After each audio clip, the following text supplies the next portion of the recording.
இன்றைக்கி சுவையான வாழைப்பூ வடை சுடலாம் வாங்க பார்க்கலாம். 2 டம்ளர் பருப்பு, பட்டாணி பருப்பு எடுத்துக்கலாம். தண்ணியில் 2 மணி நேரம் ஊற வச்சு எடுத்துக்கலாம்.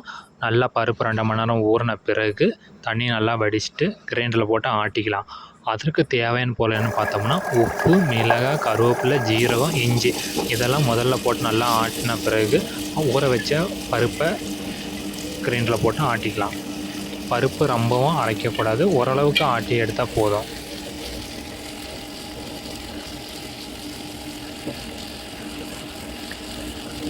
இப்போ பருப்பு நல்லா ஓரளவுக்கு ஆட்டியாச்சு. அது கூட வெங்காயம் அரிஞ்சு வச்சுருக்கிறோம், அதையும் போட்டு ஒரு கலக்கி எடுத்துக்கலாம். இப்போ ஆட்டி முடித்தாச்சு. இது கரெக்டான பதம். பருப்பு கிரைண்டர்லேருந்து பருப்பை நம்ம தோண்டி எடுத்துடலாம்.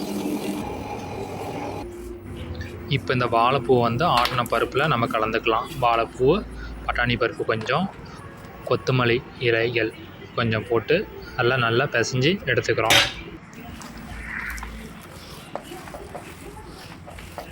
இப்போ ஓரளவுக்கு எல்லாமே கிளறி விட்டாச்சு.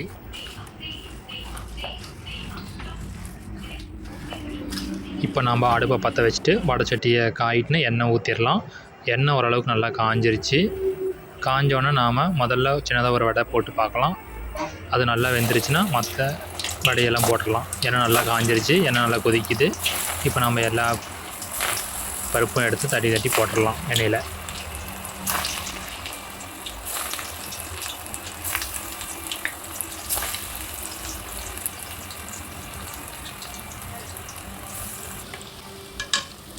இப்போ ஓரளவுக்கு வடை நல்லா சிகப்பு நிறமாக மாறிடுச்சுங்க. நல்லா ஓரளவுக்கு வெந்துருச்சு. இன்னும் கொஞ்சம் நல்லா வேகணும். நாம் எல்லாமே கிளறி விடணும்.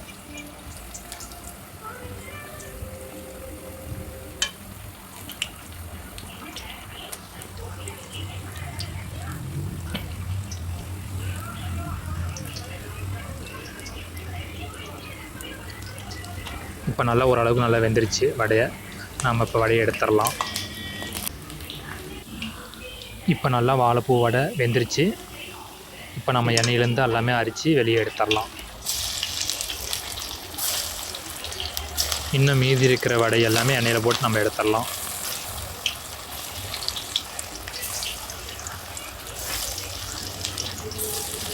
இது இன்னும் கொஞ்சம் நேரம் வேகணும்.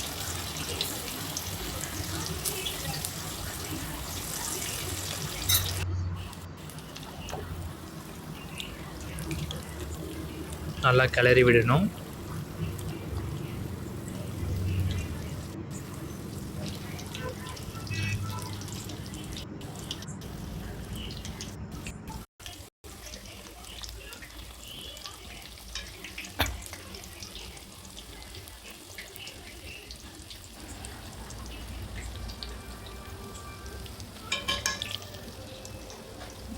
சுவையான வாழைப்பூ வடை ரெடி.